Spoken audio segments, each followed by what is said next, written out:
Hai Sobat Lentera, Tera News kembali hadir menyapa Anda dengan membawakan sederet informasi terhangat dan inspiratif. Bersama saya Sylvia Dwi, inilah Tera News selengkapnya. Ratusan mahasiswa di Kota Malang menggelar aksi demonstrasi menolak RUU TNI di depan gedung DPRD setempat. Aksi yang awalnya berlangsung damai berubah ricuh setelah massa membakar ban dan melakukan provokasi. Aksi ini menjadi sorotan publik dan memicu keprihatinan atas eskalasi kekerasan dalam unjuk rasa. Aksi demonstrasi menolak Undang-Undang TNI yang digelar oleh ratusan mahasiswa di Kota Malang berakhir ricuh. Massa membakar ban di depan gedung DPRD setempat dan bentrokan terjadi antara pengunjuk rasa dengan aparat keamanan.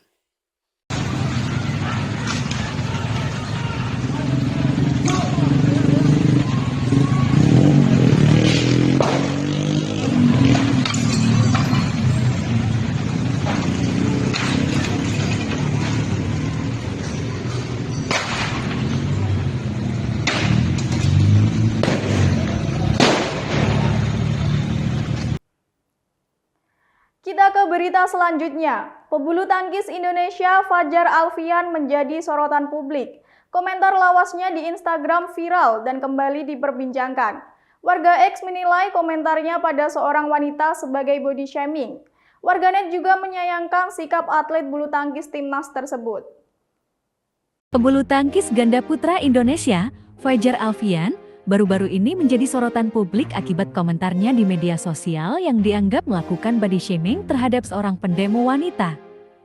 Insiden ini bermula ketika Fajar memberikan komentar yang menyinggung fisik seorang ibu-ibu yang tengah berorasi dalam sebuah aksi demonstrasi. Komentar tersebut memicu reaksi negatif dari warganet yang menilai tindakan Fajar tidak pantas dan tidak mencerminkan sikap seorang atlet profesional. Menanggapi kontroversi yang berkembang, Fajar Alfian mengunggah video permintaan maaf melalui akun media sosialnya. Dalam video tersebut, Fajar mengakui kesalahannya dan berjanji untuk lebih bijaksana serta rendah hati dalam berperilaku, baik di dunia nyata maupun di media sosial. Ia juga menyampaikan penyesalannya kepada pihak-pihak yang merasa tersinggung atas komentarnya. Assalamualaikum warahmatullahi wabarakatuh. Saya Fajar Alfian ingin menyampaikan klarifikasi sekaligus permohonan maaf terkait komentar saya di salah satu video yang kembali beredar di media sosial baru-baru ini. Perlu saya sampaikan bahwa kejadian dalam video tersebut terjadi sekitar 1 tahun yang lalu. Namun saya menyadari bahwa komentar tersebut menimbulkan reaksi negatif dan ketidaknyamanan bagi masyarakat.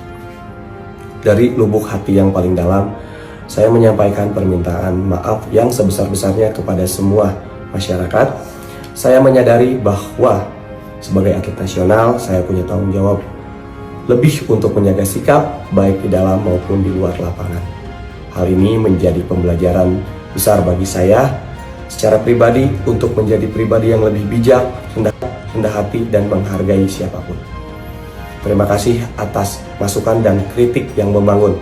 Saya akan terus belajar, bertumbuh, dan berusaha menjaga amanah sebagai bagian dari atlet nasional dan keluarga PBSI dan bangsa Indonesia.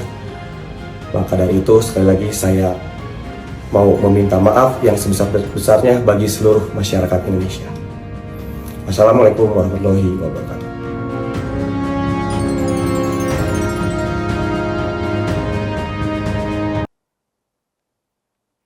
Tak lengkap rasanya Hari Raya Idul Fitri tanpa adanya tradisi halal bihalal. Selain sholat Id dan menikmati hidangan khas Lebaran, tradisi halal bihalal menjadi momen yang paling dinanti masyarakat Indonesia setiap tahunnya. Kegiatan ini bukan sekadar kumpul keluarga, tetapi juga ajang mempererat hubungan dan saling memaafkan. Bagaimanakah sejarah dan makna di baliknya? Berikut liputan selengkapnya. Hari Raya Idul Fitri selalu identik dengan kebersamaan dan kehangatan. Salah satu tradisi yang melekat kuat di masyarakat Indonesia adalah halal bihalal. Tradisi ini biasanya dilakukan setelah sholat Id dengan mengunjungi rumah sanak saudara, tetangga, hingga rekan kerja.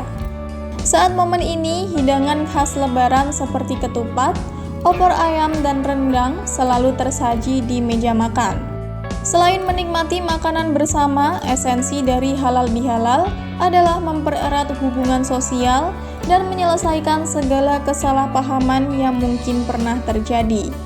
Meskipun zaman sudah semakin modern dan komunikasi bisa dilakukan melalui teknologi, bertatap muka langsung dalam acara halal bihalal tetap memiliki kesan yang berbeda. Senyum, jabat tangan, dan pelukan hangat menjadi simbol persaudaraan yang tak tergantikan. Tak hanya di kalangan keluarga, tradisi ini juga sering dilakukan dalam lingkup yang lebih luas, seperti di komunitas, kantor, hingga lingkungan pemerintahan. Halal bihalal merupakan sarana untuk menata kembali hubungan sosial dan mempererat persaudaraan. Tak heran jika momen ini selalu dinanti-nanti setiap tahunnya. Selamat Hari Raya Idul Fitri, mohon maaf lahir dan batin. Semoga tradisi halal bihalal dan silaturahmi tetap lestari dan semakin mempererat persaudaraan di tengah masyarakat. Sesaat lagi kita akan membahas tentang resto di Amerika Serikat yang memadukan barbeque ala Texas dengan makanan khas Indonesia. Jadi tetap di Tera News.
Terbukanya peluang merintis bisnis boga selama pandemi membuat pasangan suami istri Fikri dan Reka Saleh memutuskan untuk membuka restoran yang memadukan barbeque ala Texas dengan makanan khas Indonesia seperti rendang dan dendeng balado.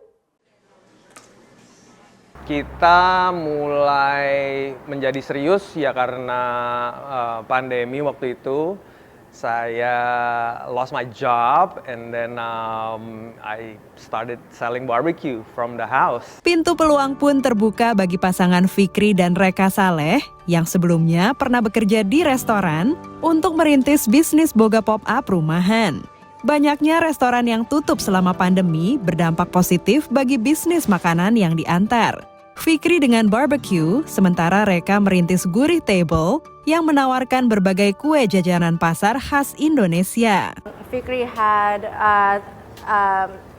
during his orders, there would be leftover brisket, so sometimes I would cook it for our dinner or our lunch into like a balado or something, and infuse it in Indonesian dishes. And he was like, "Oh my God, this is a great idea. Let's collab." And from there we just collab. Hasil kolaborasi mereka melahirkan Fix Q Craft Barbecue yang kini membuka gerai setiap akhir pekan di Alameda, California. Jadi Fix Q Craft Barbecue ini kita market as Indo-Tex Craft Barbecue, yaitu Indonesian mixed with Texas style barbecue. Ya, jadi Texas style barbecue is like low and slow smoked brisket yang kita masak 12 sampai 14 jam, dino beef ribs and beef back ribs. Dan the Indonesian part is kind of like a fusion of the Texas style barbecue with Indonesian food. Sebagai contoh, the beef brisket that I smoke dimasak sama Reka menjadi beef rendang. Belum adanya restoran Texas barbecue halal di Bay Area membuat keduanya memutuskan untuk menawarkan menu halal. Our family is Muslim and we're just gonna be doing halal from now on. And in terms of menu, yeah, anything that we expand on the menu is going to be halal. As we opened the restaurant, we wanted to make it more inclusive and make it available for the broader community, because more and more people are looking for a halal food. So to just provide that and be able to show people, hey, you can create amazing cuisines using halal meat. Pelanggannya adalah warga Amerika yang mencari menu barbecue dan diaspora Indonesia yang rindu kuliner tanah air, serta mereka yang mencari makanan halal. Uniquely different, like because it's a fusion food, because it's traditional Texas barbecue, to be able to try that in a halal form, I think it's just all for the better. Istilahnya kita di sini jarang juga restoran Indonesia yang bisa ada makanan halalnya dan juga ada mix dengan Texas barbecue. Itu juga nilai plus buat kita ya, especially di Muslim community di daerah Bay Area. Dick dan Kim Kincannon yang pernah tinggal di Padang, Sumatera Barat, menikmati menu favorit mereka, rendang dan dendeng balado. They're using high level of ingredients with a great cooking technique. It's melt in your mouth, fall off the bone kind of food, but it does take us back to our time when we lived in West Sumatra for 2 years. The daging balado is also amazing. It's just it really brings us back. Like Dirk said, the flavors are just really authentic, very asli. Target mereka ke depan adalah menambah jam operasional dan kapasitas restoran serta menawarkan lebih banyak variasi menu fusion Indo-Texas halal. Dari Alameda, California, Dania Iman, Andri Tambunan, Nia Iman Santoso, VOA.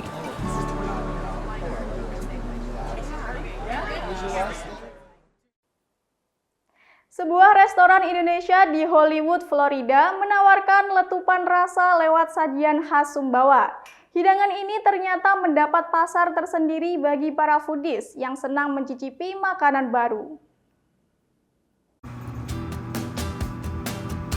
Saking tidak ada persiapannya, tiba-tiba hari pertama langsung ada yang beli. Bingungnya kita nggak ada to-go box, kan? Walah, di Indonesia pakai plastik juga, gue bilang gitu, udah masukin ke plastik, ikat kasih, jadi pakai plastik. Begitulah kisah Chef AB, co-owner Krakatoa Indonesian Cuisine, ketika memulai bisnisnya lewat sebuah stand di Farmers Market tahun 2014. Asal Sumbawa dan kuliah di Jogja, Chef AB membawa cita rasa nostalgia dari masa kecilnya. Saya ada sepat, terus ada singang, itu kayak gulai ikan tapi rasa ada Sumbawa, terus juga ada gecok. Bagi warga Florida, cita rasa Krakatoa lain dari yang lain. Sampai-sampai Krakatoa menarik perhatian sejumlah program kuliner di media. Kan tiba-tiba udah di siaran radio, terus orang udah pada antrian kan.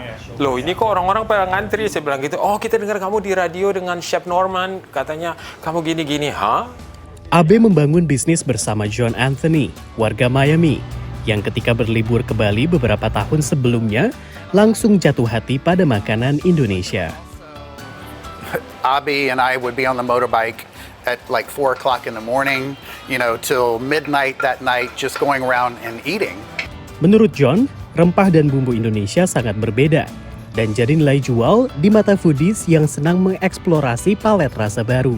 There's certain types of foods that are out there and they're everywhere, and I think what we have realized over 9 years now in total, that people are looking for something different.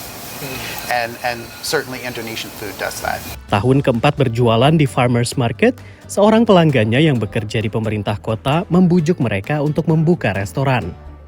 Sampai mereka menemukan lokasi ini yang mereka beli seharga $150.000 atau 2,3 miliar rupiah dan diubah jadi restoran Indonesia pada 2018. 5 tahun berdiri, Krakatoa kini melayani 70-an tamu setiap hari. And it was very good, and spices were great, and the rice was great, and we really enjoy coming here. I haven't had Indonesian food except just recently, so it's a new treat. Being different, it's exotic to me, is what it was. That was what was enticing to it. It may be similar ingredients that you could get anywhere in any other restaurant, but the spices, the seasonings were just exotic. Dari Hollywood, Florida, Rio Twasikal, Ariadne Budianto, dan Supriyono, VOA. Dari Yogyakarta, ada sebuah kuliner tradisional yang telah bertahan lebih dari setengah abad dan tetap menjadi favorit hingga kini. Lupis Mbah Satinem, jajanan khas yang sudah ada sejak tahun 1963 dan terus menarik perhatian pecinta kuliner, baik dari dalam maupun luar negeri. Apa yang membuatnya begitu istimewa? Berikut liputan selengkapnya. Jika berkunjung ke Yogyakarta, lupis Mbah Satinem adalah salah satu kuliner tradisional yang wajib dicoba. Berjualan sejak tahun 1963, Mbah Satinem tetap mempertahankan cita rasa otentiknya dengan resep turun-temurun. Lupis ini terbuat dari ketan yang dikukus hingga kenyal, kemudian disajikan dengan parutan kelapa dan disiram gula merah kental, menciptakan perpaduan rasa manis dan gurih yang khas. Setiap pagi mulai pukul 5:30 hingga 9 pagi, lupis Mbah Satinem dapat ditemukan di Jalan Bumijo. Namun bersiaplah untuk antri, karena popularitasnya membuat jajanan ini selalu diburu pembeli. Dengan harga sekitar Rp10.000 per porsi, pelanggan dapat menikmati lupis lengkap dengan cenil dan gatot. Keunikan lainnya terletak pada proses pembuatannya yang masih menggunakan cara tradisional, sehingga kualitas rasa tetap terjaga dari generasi ke generasi. Popularitas lupis Mbah Satinem semakin meningkat setelah tampil dalam acara Netflix Together, di mana aktor Lee Seung Gi dan Jasper Liu turut mencicipi kelezatannya. Jika Anda berkesempatan mengunjungi Yogyakarta, jangan lewatkan kesempatan untuk mencicipi jajanan legendaris ini.